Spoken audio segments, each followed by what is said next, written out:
Welcome once again to the Congressional Black Caucus Foundation's annual legislative conference. I am both honored and humbled to stand before you as the 21st chair of the esteemed Congressional Black Caucus.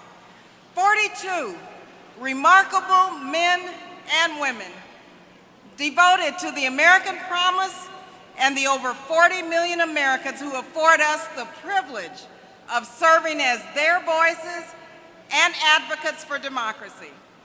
As one of the most influential caucuses in Congress, we have left our fingerprints on an assembly of legislation designed to balance the scales of justice, abolish the pervasiveness of poverty, and promote the ringing of freedom for all Americans. But our work is far from done. It is just commencing.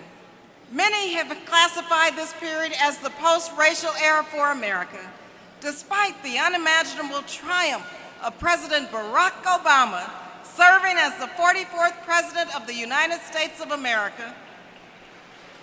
44th President of the United States of America.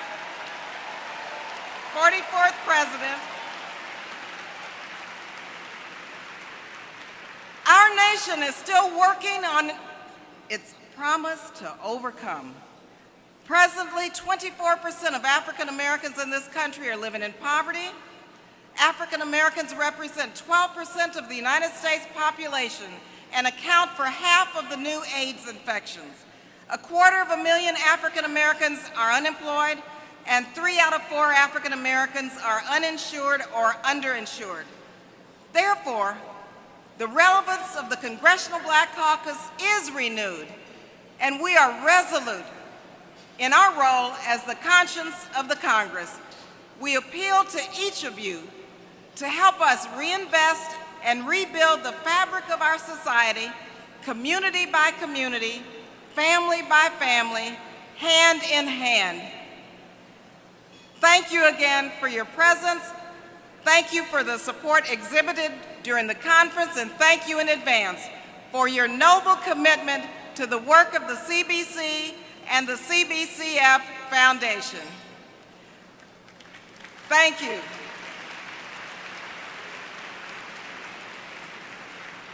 Nine months ago, on a frost-covered day, feet planted on the slave-chiseled steps of our nation's Capitol building, America witnessed the dawning of a new era, ascending from the bellies of ships to marching for accommodations from the back of the bus to the head of the country. It was this generation that was called to change and advance the movement from the margins to the mainstream, from being perpendicular to parallel. It was destined for this generation to audaciously elect President Barack Obama, the 44th President of the United States of America. His matriculation to the Oval Office has been portrayed on the pages of bestsellers, captured in poetic speeches, and masterfully manipulated to encourage children to dream without barriers. President Obama has tackled many issues that's facing this country. He inherited many issues, but he has taken the lead and leadership in bringing about change here in Washington, D.C. Many of us in Congress stand with the President as he moves forth in dealing with financial issues, everyday issues that are dealing with everyday Americans. With the First Lady, Michelle Obama, who has brought a new flavor to this country.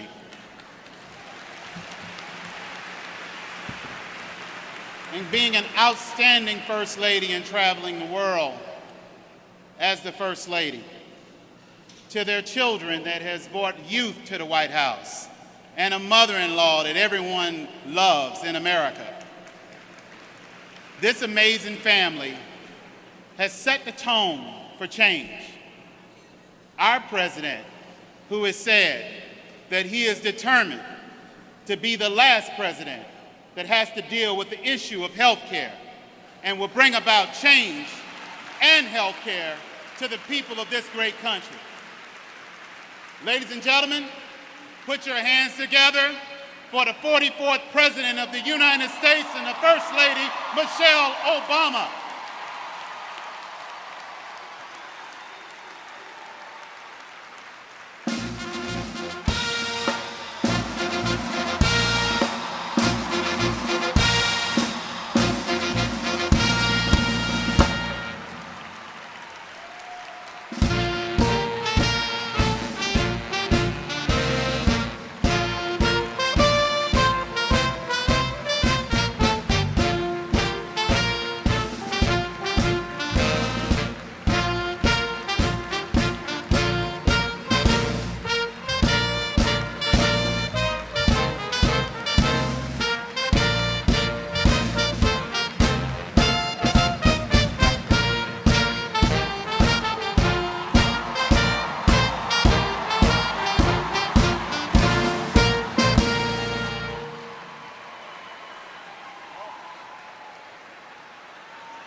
They didn't want me to be on the right.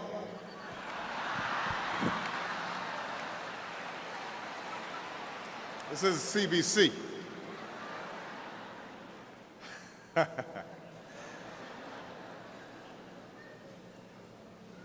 To all the outstanding guests here tonight,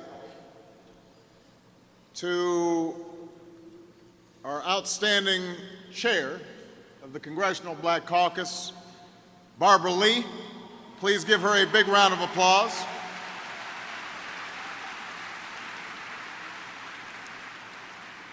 To her outstanding foundation chair, Kendrick Meek. Please give them a round of applause. Majority Leader Steny Hoyer is in the House. The House Majority Whip, James Clyburn's in the House. Chairman of the DCCC, Chris Van Hollen, is in the House. And my great friend and the chair of the DNC, Tim Kaine. Please give him a big round of applause, Governor of the Commonwealth of Virginia.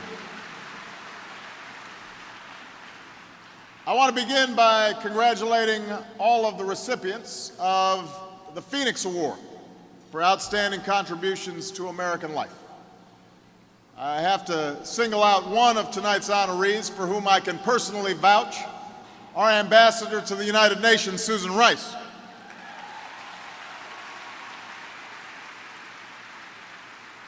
Susan is doing a fantastic job as ambassador, especially this past week when we were at the United Nations.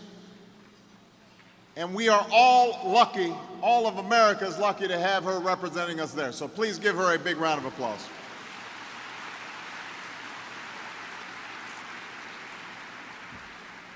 I look out at all of you tonight, on members of Congress, on state and local officials, on leaders of all kinds, and I am reminded of the extraordinary acts of public service being rendered by African Americans today.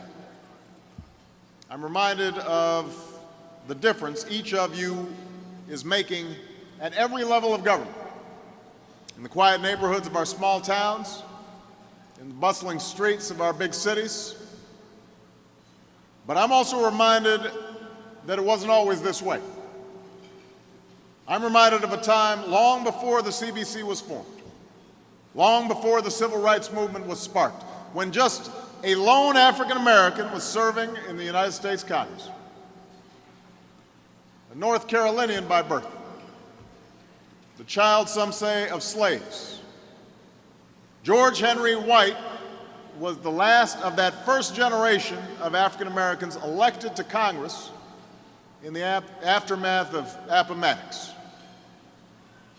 But at the end of the 1800s, when a segregationist Supreme Court handed down separate but equal, with African Americans being purged from the voter rolls, with strange fruit growing on the poplar trees. White decided against seeking re-election, meaning that once again, neither the House nor the Senate would be occupied by a single African American member. And at the end of an inspiring farewell address, the gentleman from North Carolina said, "This, Mr. Chairman, is perhaps the Negro's temporary farewell to the American Congress. But let me say, Phoenix-like, he will rise up someday and come again."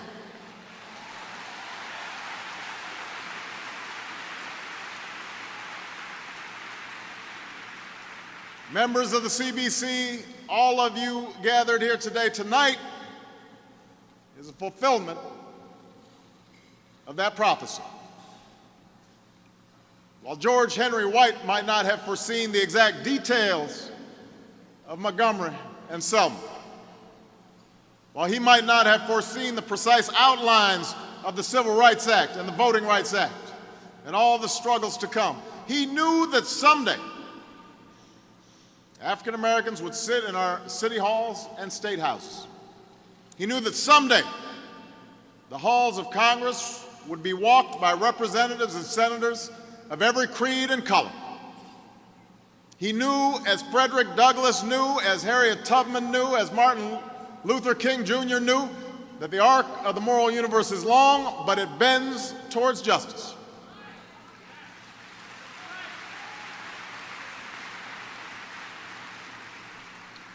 More than a century has passed since Congressman White left Congress. In that time, we have faced a number of difficult tests and bitter trials, as a people and as a nation. There have been dangers to peace and security. There have been barriers to justice and equality. There have been threats to opportunity.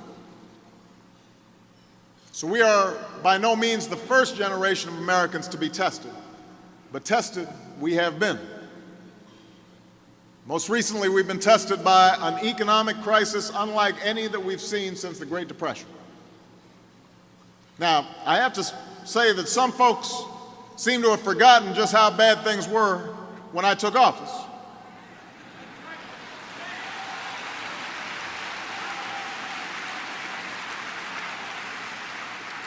They seem to be exercising some selective memory.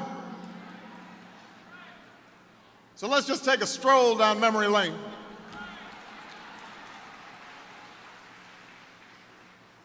Our economy was shedding 700,000 jobs every single month, more than the entire population of Baltimore losing work every month. Credit had dried up. Loans for everything from college to cars were nearly impossible to come by. Our entire financial system was poised on the brink of collapse, with many fearing that what has been called the Great Recession would become another Great Depression. You remember that. And that's why we acted boldly. That's why we acted swiftly to put in place a Recovery Act that was passed with the help of members of Congress here tonight, and that's being carried out with the help from governors and mayors here tonight. And as a consequence of those early actions, we're cutting taxes for 95% of working families. Not for the rich folks, but for ordinary folks, putting some money in their pockets. We're extending and increasing unemployment insurance for 12 million Americans to help them weather this economic storm. We are making COBRA 65% cheaper so Americans don't lose their health care coverage if they're out there looking for work.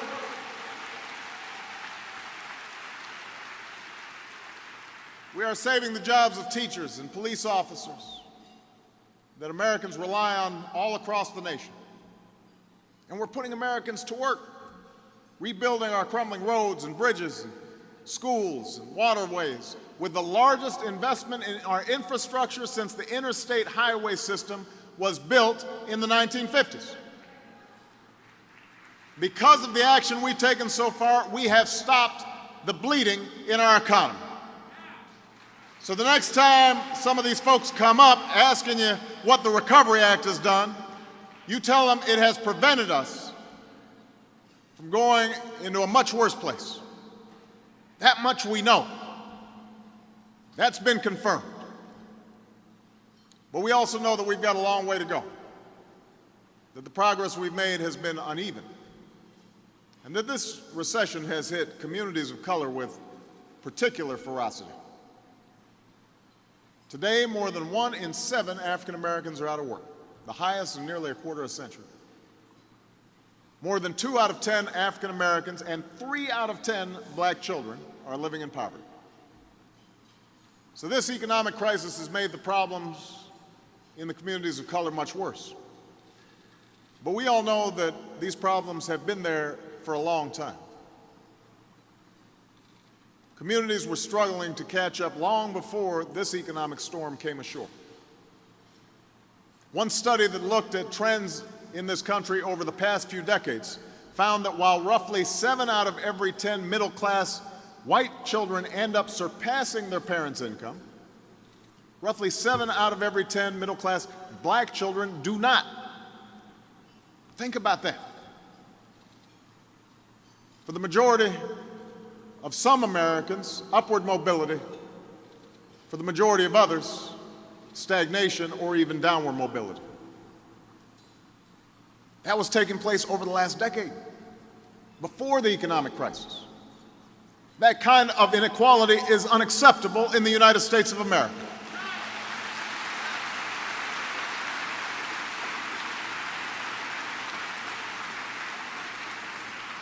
Now, bringing hope and opportunity to places where they're in short supply, that's not easy. It will take a focused and sustained effort to eradicate the structural inequalities in our communities. Structural inequalities that make it difficult for children of color to make a success of their lives, no matter how smart or how driven or how talented they are. That's why we're launching Promise Neighborhoods, to build on Jeffrey Canada's success in Harlem with a comprehensive approach to ending poverty by giving people the tools they need to pull themselves up. That's why I've created an Office of Urban Affairs, to lift up our cities with a coordinated strategy to unleash their potential. That's why my administration, under the leadership of Attorney General Eric Holder, is serious about enforcing our civil rights laws and tearing down barriers to equal opportunity.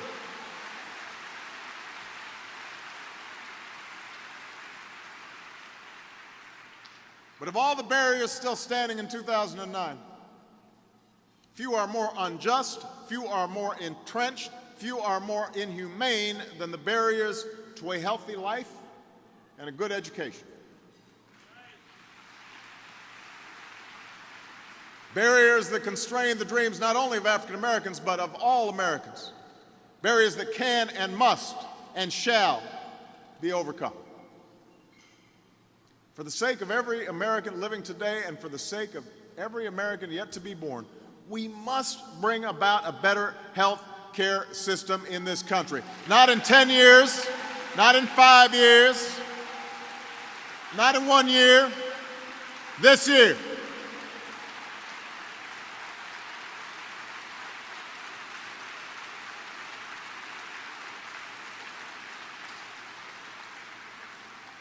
I know there are voices out there telling us we're moving too fast when it comes to health insurance reform. They're telling us to slow down. They're telling us to wait. How are we supposed to tell Americans like Easter Spencer to wait? This is a woman who discovered a lump in her breast back in June and was told it would be 6 months before she was eligible for health insurance that would cover the cost of removing it. We're telling her to wait? How are we supposed to tell Americans like Nathan Wilkes to wait? This is a man whose health insurance came with a cap, so when the claims started piling up because he had a sick child, he was left to frantically search for another option or face $10,000 of out-of-pocket costs. Let me tell you, we have been waiting for health reform since the days of Teddy Roosevelt. We've been waiting since the days of Harry Truman. We've been waiting since Johnson and Nixon and Clinton. We cannot wait any longer. There comes a time when the cup of endurance runs over. There comes a time to remember the fierce urgency of right now. Now's the time to enact health insurance reform in the United States of America. Now's the time to offer stability and security to Americans who have insurance. Now's the time to make it affordable for those who don't have health insurance. Now's the time to slow the growth of health care costs for our families and business, our government. That's the kind of reform that we need. Now is the time. And that's what so many members of Congress here tonight and all across the country are working so hard to produce. Now, many of you are probably familiar with our plan. But I just want to go over a few things so you know what to tell your friends and neighbors and folks in the community who ask about it, because they may be seeing some misinformation. Just a little bit. You know, I was up at the G20, just a little aside, I was up in the G20 and some of you saw there's big flags and all the world leaders come in and Michelle and I are shaking hands with them. And one of the leaders, I won't mention who it was, he comes up to me. We take the picture, we go behind, and he says, Barack, explain to me this healthcare debate. He says, we don't understand it. You're trying to make sure everybody has healthcare and they're putting a Hitler mustache on you. That doesn't make sense to me. Explain that to me.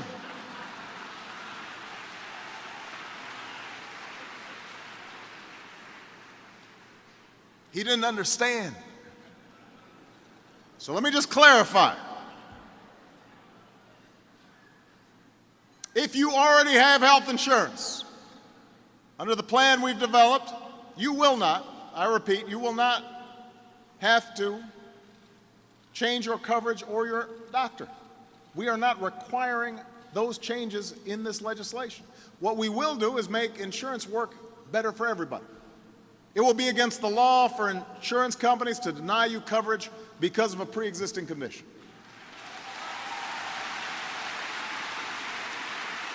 It will be against the law for insurance companies to drop your coverage when you get sick or water it down when you need it the most. They won't be able to place some arbitrary cap on how much coverage you can receive in a given year or a lifetime. We will place a limit on how much you can be charged for out-of-pocket expenses, because in the United States of America, nobody should go broke because they got sick.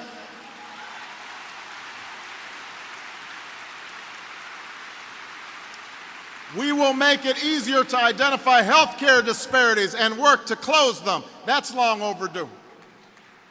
And insurance companies will be required to cover at no extra charge routine checkups and preventive care like mammograms and colonoscopies. There's no reason we shouldn't be catching diseases like breast cancer before they get worse. That makes sense. It saves money. It saves lives. That's what we're going to do.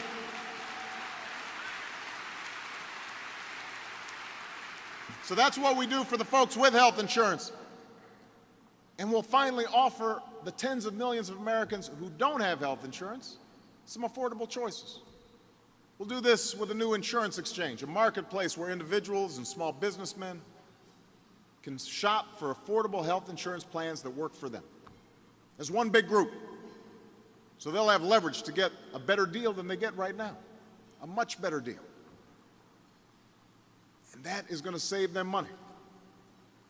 Now, there are going to be some who claim that, well, this is a government takeover of health care.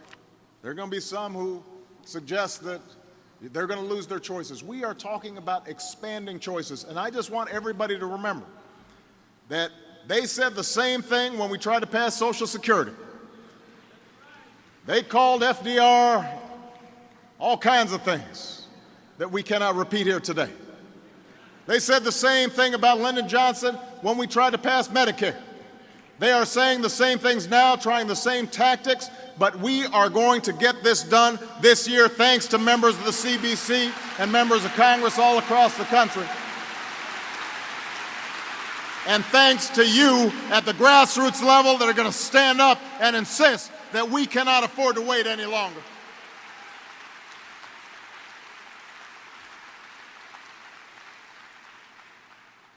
Now, the key to progress for all Americans is not just healthy bodies, it's also a well-educated mind.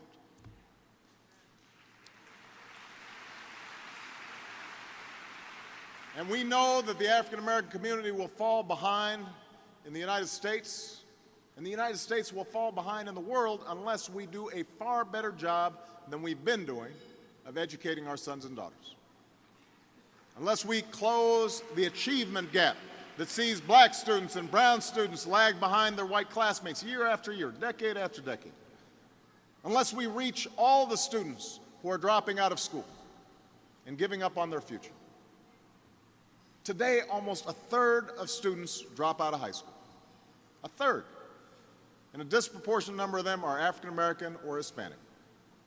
That's not just a loss for the African American community or the Hispanic community, that's a loss for all Americans. That's the future workforce in the 21st century, when a good education is a prerequisite for success, when the jobs of tomorrow require a bachelor's degree or more, when the countries that out-educate us today will outcompete us tomorrow. We need the talents, the energy, the contributions of all our children, not just some.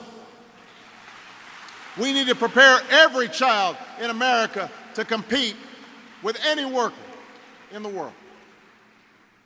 Now, there are a number of things government can do to offer our kids a 21st century education.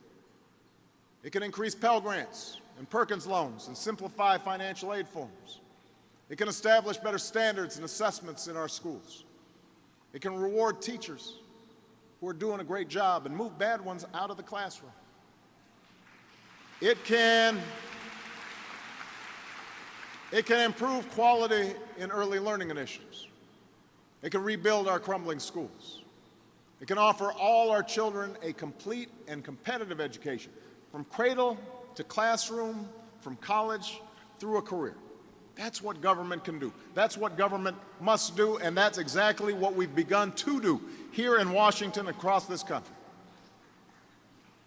But I've said it before, and I know I may sound like a broken record, but I'm going to say it again. Government alone cannot get our children to the promised land. Government can't put away the PlayStation. Government can't put our kids to bed at a reasonable hour. Government can't attend those parent-teacher conferences. Government can't read a book to your child at night. Government can't help them with their homework. Government can't make sure they leave to school on time. These are things only a mother can do and a father can do. These are things that a parent can do.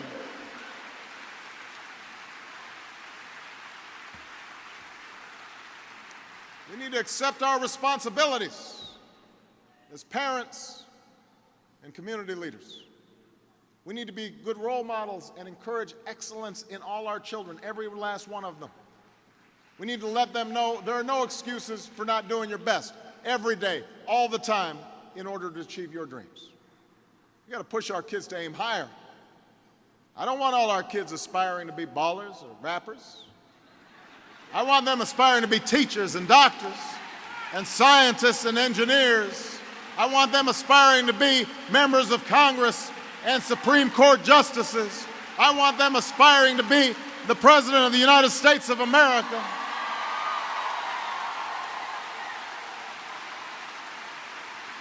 I want them to have their sights set high.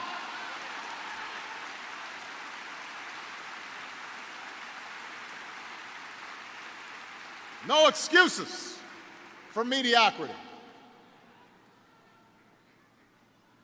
If they come home with a B, don't tell them that's great. I know some of y'all do that. Tell them to work harder and get an A. Set their heights high.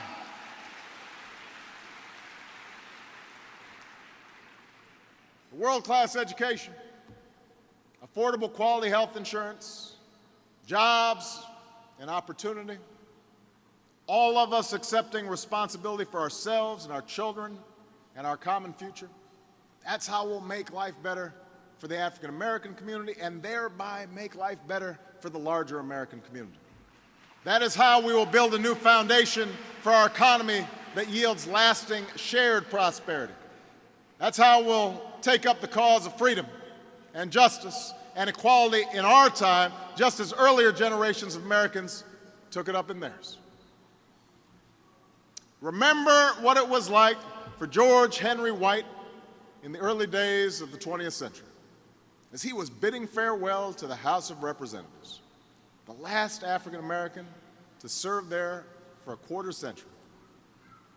Remember the taunts and the threats and the attacks braved by White, braved by Lewis, braved by Chisholm. Remember all they did, all so many others did, to make it possible for us to be here tonight, to make it possible for you to be here tonight, to make it possible for me to be here tonight, because I know that if we can act as they did, with the same sense of unity, the same sense of possibility, the same determination, the same sense of purpose, then we will not only help America's peoples live healthier lives, we won't just help America's children live out their dreams, but it will be said of us, as it was said of our forebears, that when the need was great and the moment was hard, when the odds seemed against us, we did our part to perfect our union. Thank you, God bless you, and God bless the United States of America.